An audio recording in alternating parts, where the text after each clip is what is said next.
여러분 안녕하세요. 오늘은 21번째 시간이죠. 21차십니다. 저는요, 철도 전기 융합학과 1, 2, 3, 4학년을 데리고 30명입니다. 지금, 어제 취업 캠프를 왔거든요. 먼저 대아티아이 김천 공장을 방문하고, 그리고 우리 학생들 자소서, 그리고 면접을 어떻게 준비해야 되는지, 그리고 또, 어떤 직무 관련, 그리고 또, 조직과의 소통 능력, 이런 것들을 배우기 위해서 지금 현재 김천에 있는 로제니아 호텔에 있습니다. 어제 오후서부터 오늘 오전까지 1박 2일 과정으로 학생들이 지금 교육받고 있는데요. 주로 3, 4학년 위주로 구성되어 있고, 그 다음에 1학년 2명, 그 다음에 나머지는 2학년입니다. 여러분들과도 하루빨리 이렇게 오프라인으로 MT도 가고, 그리고 또 이런 취업 캠프, 여러분들은 또 이미 취업을 한 상태니까 부럽습니다. 우리 학생들이 제일 부러워하는 우리 하이브리드 과정 학생들입니다. 자, 이렇게 저는 학생들 교육받고 있는 동안 호텔방에서, 호텔방에서 또 이렇게 여러분들을 만나기 위해서 이제 강의를 만들고 있습니다.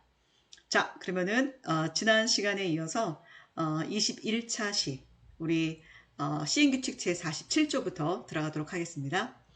자, 47조, 철도 차량 형식 승인의 경미한 사항, 경미한 사항 변경입니다. 자, 법에 따라서 국토교통부령으로 정하는 경미한 사항을 변경하는 경우란 다음에 해당하는 변경을 말한다. 어떤 사항이 또 경미한 사항인지 한번 보도록 하겠습니다.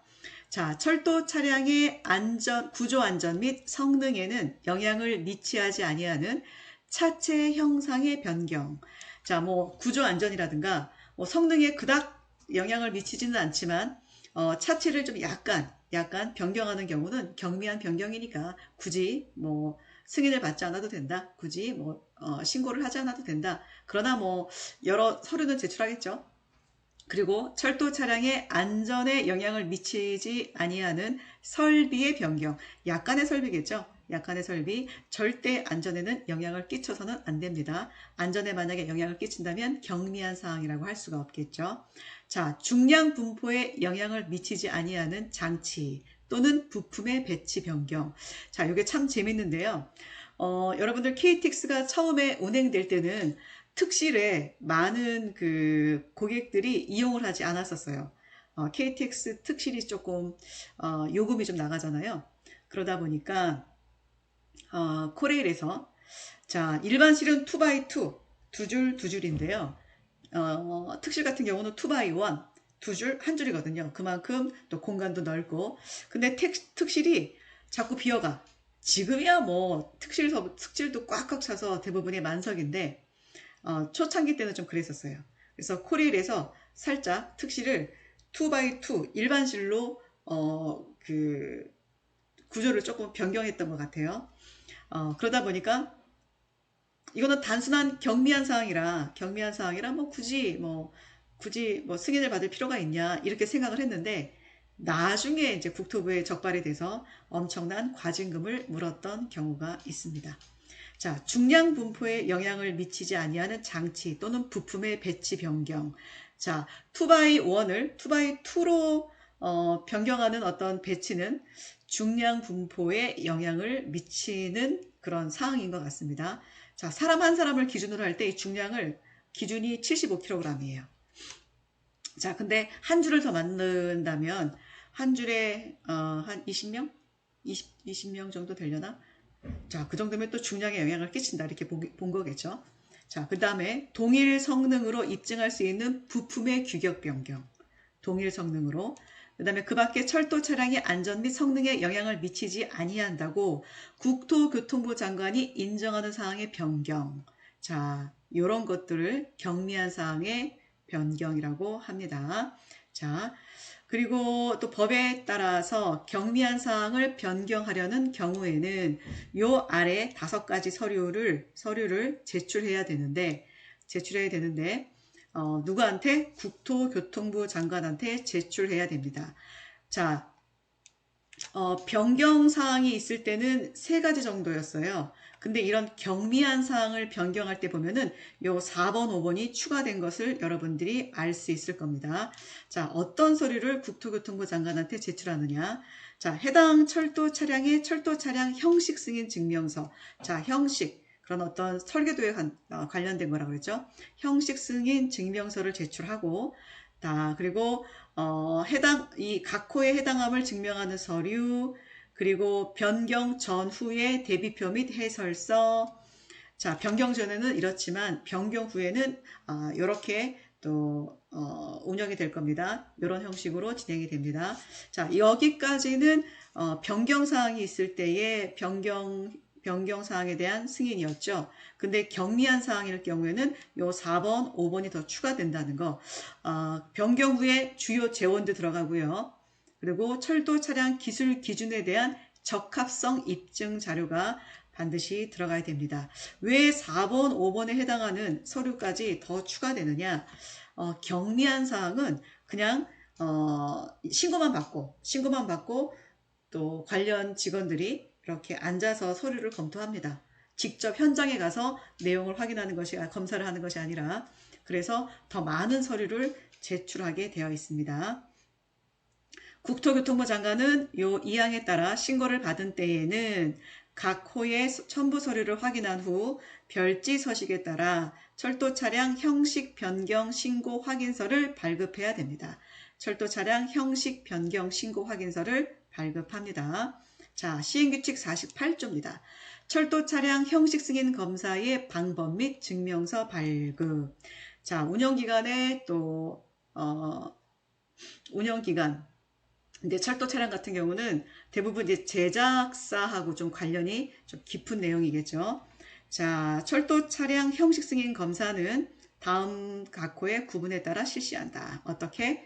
자, 첫 번째, 설계 적합성 검사. 즉, 철도 차량의 설계가 철도 차량 기술 기준에 적합한지 여부에 대한 검사라고 했잖아요. 철도 차량 기술 기준은 누가 만듭니까? 국토교통부 장관이 만들어 놓은 기준에 어떤 그 철도 차량을 만들겠다고 하는 그런 그 설계도가 적합하네. 이런 검사를 말하는 거겠죠. 그 다음에 합치성 검사. 자, 철도 차량이 부품 단계, 구성품 단계, 완성차 단계에서 요 1번, 즉 설계 적합성 검사에 따른 설계와 합치하게 제작되었는지 여부에 대한 검사. 꼼꼼하게 하네요. 그죠? 그 다음에 차량 형식 시험. 세 번째 차량 형식 시험은 철도 차량이 부품 단계, 구성품 단계, 완성차 단계까지는 앞에 합치성 검사와 일치하지만 요 시운전 단계에서의 철도 차량 기술 기준에 적합한지 여부에 대한 시험, 즉 절차서까지 포함된 것이 바로 차량 형식 시험이 되겠습니다. 자, 여러분들 이 시운전하고 종합운전하고 종합시운전하고 좀 다른데요. 시운전은 그냥 운전만 해보는 거고요.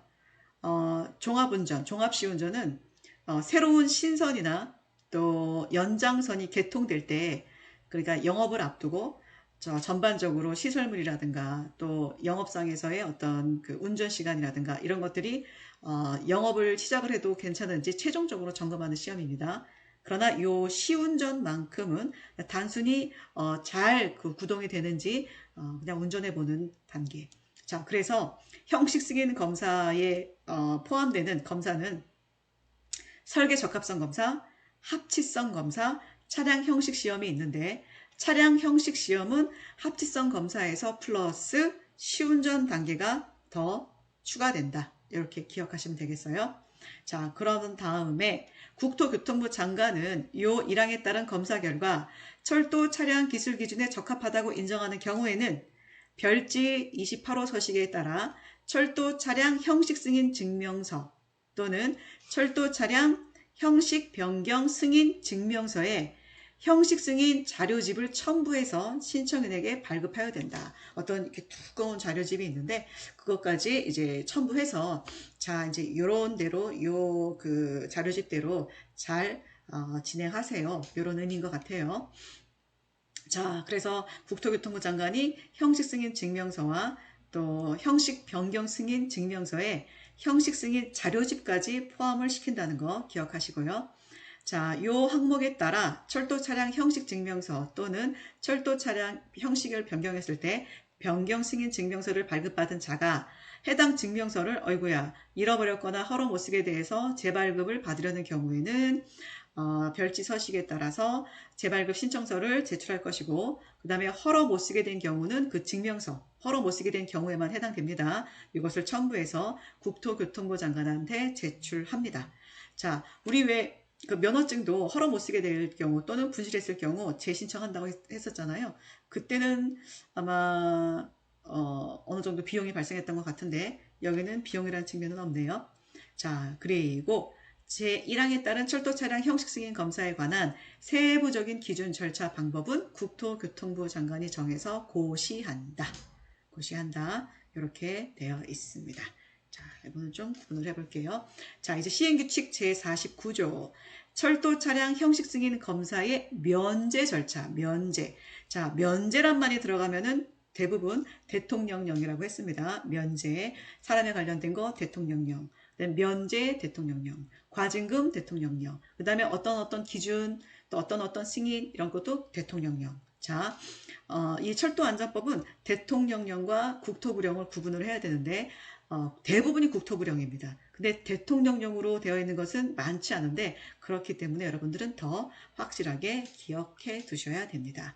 자, 대통령령에 따라서 국토교통부령으로 정하는 검사라고 하는 것은 설계 적합성 검사와 같은 설계 적합성 검사, 또 합치성 검사, 또 차량 형식 시험을 말한다. 자, 설계 적합성 검사, 합치성 검사, 차량 형식 시험을 말한다. 자, 국토교통부 장관은 서류 검토 결과 해당 철도 차량이 형식 승인 검사의 면제 대상에 해당된다고 인정하는 경우에는 신청인에게 면제 사실과 내용을 통보해야 된다. 자, 우리 앞에서도 면제 배웠잖아요. 뭐 수출할 때, 연구 목적으로 할 때, 자, 이런 것들. 그러면은 면제 대상에 해당된다고 할 때 국토교통부 장관은 신청인에게 면제 사실과 내용을 통보합니다. 자, 형식 승인의 취소. 자, 취소 나왔습니다. 취소. 우리 면허의 취소. 앞에서 봤듯이 뭐 기간의 취소. 여기는 형식 승인의 취소네요. 국토교통부 장관은 앞에 26조에 따라서 형식 승인을 받은 자가 다음에 해당할 때 그 형식 승인을 취소할 수 있다. 다만 요 1번에 해당하는 경우에는 취소할 수 있다가 아니라 반드시 취소하여야 된다. 1번이 어떤 경우인데요. 자, 거짓이나 그 밖의 부정한 방법으로 형식 승인을 받은 경우는 당연히 취소죠. 그 앞에서도 앞장에서도 그 앞장에서도 거짓 부정한 방법일 때는 당연히 무조건 취소였습니다. 자, 그러나 자, 기술 기준에 중대하게 위반되는 경우나 또 변경 승인 명령을 이행하지 아니하는 경우는 취소할 수 있다죠. 자, 그다음에 1번 뭐 1회, 2회, 3회 또 경고가 또 있겠죠. 자, 그러나 거짓이나 그 밖의 부정한 방법으로 형식 승인을 받았다. 이럴 때는 무조건 취소입니다. 자, 국토교통부 장관은 형식 승인이 같은 조 사망에 따른 기술 기준에 위반된다고 인정하는 경우에는 그 형식 승인을 받은 자에게 국토교통부령으로 정하는 바에 따라 변경 승인 받을 것을 명해야 한다. 명할 수 있다 아닙니다. 명해야 한다. 자, 그리고 형식 승인이 취소된 경우에는 그 취소된 날로부터 2년간 동일한 형식의 철도 차량에 대해서는 새로 형식 승인을 받을 수 없다. 경우가 참 재밌는 게 취소된 날, 형식 승인이 취소된 날로부터 2년간은 동일한 형식의 철도 차량에 대해서 새로 형식 승인을 받을 수 없다고 했는데요. 물론 이럴 경우 처벌은 없습니다. 처벌은 없는데 또 신청은 또 가능해. 어떻게 가능하냐? 동일한 형식이 아니면 되지. 그쵸? 예를 들어서 뭐 폭과 길이와 이런 내용들이 어느 설계도대로 제대로 이루어지지 않았어. 그러나 모양을 살짝 근데 동일한 형식으로 2년 안에 또 신청을 하게 되면은 승인을 받을 수 없지만 살짝 바꾼다면 신청은 가능하죠. 그리고 신청에 따라서 또 승인도 받을 수가 있죠. 만약에 동일한 형식으로 새롭게 신청을 하면은 신청은 가능하나 승인을 안 내주면 되는 거죠. 그런 의미입니다. 그런 의미. 그래서 이 법을 잘 해석을 하면 악용이 아니라 악용이 아니라 충분히 그 법대로 잘 진행할 수도 있겠더라고요. 자, 다음 시행규칙 제50조입니다. 자, 철도 차량 형식 변경 승인의 명령. 자, 국토교통부 장관은 이 법에 따라 변경 승인을 받을 것을 명하려는 경우에는 그 사유를 명시해서 철도 차량 형식 승인을 받은 자에게 통보해야 된다. 자, 이러한 이유가 있으니 규격에 맞지 않고 또 형식대로 하지 않았으니 반드시 변경 승인을 하십시오. 자, 그리고 이렇게 통보를 탁 던집니다. 자, 그래서 1항에 따라 변경 승인 명령을 받은 자는 요 받은 자가 누굴까요? 요런 철도 차량을 만드는 회사겠죠. 만드는 회사. 자, 뭐 대표적으로는 현대로템이라고 해야 될까요? 현대로템, 뭐 다원시스, 뭐 우진산전, 뭐 이런 회사들을 말할 수 있겠죠. 명령을 통보받은 날부터 30일 이내에 자, 철도 차량 형식 승인의 변경 승인을 신청하여야 된다. 자, 30일 이내 되게 중요합니다. 변경 승인 30일. 그러나 이제 서로 간의 어떤 커뮤니케이션을 위해 했을 때는 대부분 15일. 뭐 인터넷 어쩌고 나오면은 14일. 그랬었죠. 자, 26조의 3. 철도 차량의 제작자 승인. 자, 요 제작자가 바로 현대로템. 그 다음에 다원시스. 그 다음에 뭐 우진산전? 또 어디가 있을까요? 일단은 요 대표적인 회사들이겠죠. 예전에는 한 15년 전, 20년 전만 하더라도 현대로템이 그냥 거의 국내 철도 차량 제작은 독점이었죠. 독점. 근데 이제 점차 독점 체계가 좀 깨지면서 서로 이제 경쟁력을 갖추기 위해서 또 여러 기술력을 확보하고 그리고 또 자체 기술을 또 보유하기도 하고 또 국내 시장뿐만 아니라 해외 시장까지도 진출을 하고 철도 차량에 대한 부분이 굉장히 시장이 굉장히 커지고 있다고 저는 느껴집니다. 자, 철도 차량의 제작자 승인. 그러니까 현대로템이 철도 차량을 제작할 수 있는 그 승인을 받아야 되죠. 그 받기 위해서는 먼저 형식 승인에 대한 부분, 설계도에 대한 승인을 받았고 그 다음에 이제 제작에 들어갑니다. 자, 그래서 형식 승인 받은 사람이 차를 만드는 것이 바로 철도 차량 제작자 승인입니다. 자, 형식 승인은 설계도가 국토교통부 장관이 만든 그 기술 기준에 적합한지 여부를 판단해서 승인을 내주는 거잖아요. 그 승인을 받았어. 그러면 이제 그 설계도대로 그 형식 승인 받은 대로 철도 차량을 제작하는 겁니다. 자, 철도 차량 제작자 승인을 한번 볼게요. 자, 형식 승인을 받은 철도 차량을 제작하려는 자는 여기서 외국에서 대한민국에 수출할 목적으로 제작하는 경우를 포함한다. 우리나라에 수출할 목적. 그러면 우리나라 기준에 맞아야 되잖아요. 우리나라 철도 기술 기준에 맞아야 되잖아요. 근데 대한민국이 다른 데 수출한다. 그러면은 해당 국가에 맞아야 되죠. 그쵸? 근데 우리나라에 수출해서 우리나라 땅에 운행되는 그런 철도 차량이라면 우리나라 기술 기준에 맞아야 되니까 여기 포함입니다. 포함. 제외가 아닙니다. 근데 우리가 다른 나라로 수출할 때는 그 해당 국가에 그 맞는 적합한 그런 또 기술 기준에 따라야 되겠죠. 자, 국토교통부령 철도 차량을 뭐 수출하거나 또는 제작하려는 자는 수출받았거나 제작하려는 자는 국토교통부령으로 정하는 바에 따라 철도 차량을 제작하기 위해서 인력, 설비, 장비, 기술 및 제작 검사 등 철도 차량에 적합한 제작을 위한 유기적인 체계, 다른 말로 하면 철도 차량 품질 체계, 품질 관리 체계를 갖추고 있는지에 대해서 국토교통부 장관의 제작자 승인을 받아야 된다.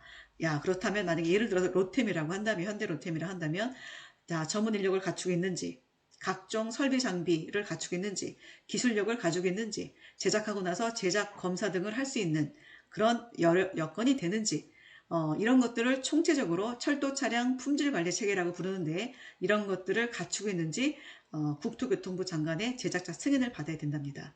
자, 여러분 철도 차량 품질 관리 체계 하니까 안전관리 체계가 생각나죠? 그러니까 철도 운영 기간은 철도 안전관리 체계에 해당이 되고 그 다음에 이런 제작자, 철도 차량을 만드는 그런 회사들은 철도 차량 품질 관리 체계에 또 해당이 되는데 용어는 다르지만 그 내용과 프로세스는 많이 유사하다. 그죠? 철도 안전관리 체계, 철도 차량 품질 관리 체계. 자, 그리고 국토교통부 장관은 요 1항에 따른 제작자 승인을 하는 경우에는 해당 철도 차량 품질 관리 체계가 국토교통부 장관이 정해서 고시하는 철도 차량의 제작 관리, 품질 유지에 필요한 기술 기준에 적합한지에 대해서 국토교통부령으로 정하는 바에 따라 제작자 승인 검사를 하여야 된다. 자, 해야죠. 유령 회사가 철도 차량을 제작할 수는 없잖아요. 그 다음에 조금 부족한 회사가 철도 차량을 제작하기는 힘들죠. 자, 국토교통부 장관은 요 1항에 또 2항에도 불구하고 대한민국이 체결한 협정 또는 대한민국이 가입한 협약에 따라 제작자 승인이 면제되는 경우, 자, 면제하면 대통령령이라고 했어요. 면제되는 경우 등 대통령령으로 정하는 경우에는 제작자 승인 대상에서 제외하거나 제작자 승인 검사의 전부 또는 일부를 면제할 수 있다. 자, 이렇게 되어 있네요. 자, 대한민국이 체결한 협정 또는 대한민국이 가입한 협약에 따라 자, 우리가 어디에 가입되어 있을까요? 국제철도연맹, 그리고 UIC, OSJD, 국제철도연합, 국제철도연맹 뭐 이런 데 다 가입이 되어 있습니다. 특히나 OSJD는 우리나라가 이제 남북철도가 연결돼서 중국이든 또는 러시아든 관통을 해서 저기 유럽까지 나갈 때는 아마 OSJD라고 하는 여러분 꼭 찾아보세요. 국제철도연합의 이제 그 약관에 따라서 많은 조항들을 또 이행해야 됩니다. 저희들이 여태까지는 옵서버 역할이었는데 언제였죠? 2019년인가? OSJD의 정식 회원국이 되었습니다. OSJD는 회원국이 약 28개국으로 거기에 북한도 포함이 되어 있거든요. 북한, 뭐 중국, 러시아, 아마 예전에 사회주의권에 있었던 국가들이 많이 이제 회원국으로 참여하고 있는데 참 공교롭게도 그 OSJD라고 하는 그 국제철도연합은 만장일치제예요. 새로운 회원 국가가 이제 가입이 될 때 그러다 보니까 북한이 계속 우리나라에 가입을 방해했거든요. 북한이 계속 거부권을 행사하고 그래서 수십 년 동안 우리나라가 가입을 못하고 있다가 2019년도 왜 그 문재인 대통령하고 또 우리 김정은 위원장하고 판문점에서 서로 이제 그 뭡니까 경계 하나를 왔다 갔다 하면서 그렇게 좀 따뜻한 햇볕 정책 같은 그런 분위기가 조성이 될 때 OSJD에 가입하는 그런 성과를 얻게 되었습니다. 자, 이제는 뭐 국제철도연합에도 가입이 되고 또 물리적으로 철도가 연결이 된다면 우리나라 인력 또 우리나라 차량 또 우리나라 시스템이 해외로 나갈 수 있는 길이 조금 더 열리게 되겠죠. 자, 시행령입니다. 시행령 제23조. 자, 철도 차량 제작자 승인 등을 면제할 수 있는 경우네요. 면제. 자, 면제가 들어가니까 시행령, 대통령령이죠. 자, 대한민국이 체결한 협정 또는 대한민국이 가입한 협약에 따라 제작자 승인이 면제되는 경우 등 대통령령으로 정하는 경우란 다음에 해당하는 경우를 말합니다. 어떤 경우?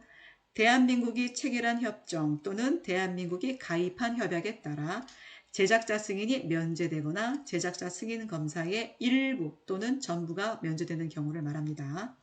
그리고 철도시설의 유지 보수 또는 철도 차량의 사고 복구 등 특수한 목적을 위해서 제작 또는 수입되는 철도 차량으로서 국토교통부 장관이 정해서 고시하는 철도 차량에 해당하는 경우. 자, 유지보수 차량 같은 경우는 이제 특수차잖아요. 그 다음에 또 사고 복구형 차 같은 경우도 또 이렇게 철도 차량을 탈선한 또 전복된 철도 차량을 뭐 들어 올리는 뭐 기중기라든가 특수한 목적을 위해서 만든 차량들이 있거든요. 이럴 때는 어떤 뭐 형식에 또 구애받지 않고 또 쉽게 사고 처리를 할 수 있는 그런 차량들도 필요할 때가 있으니까 이럴 때는 국토교통부 장관이 정해서 고시하는 철도 차량이 해당될 수 있겠습니다.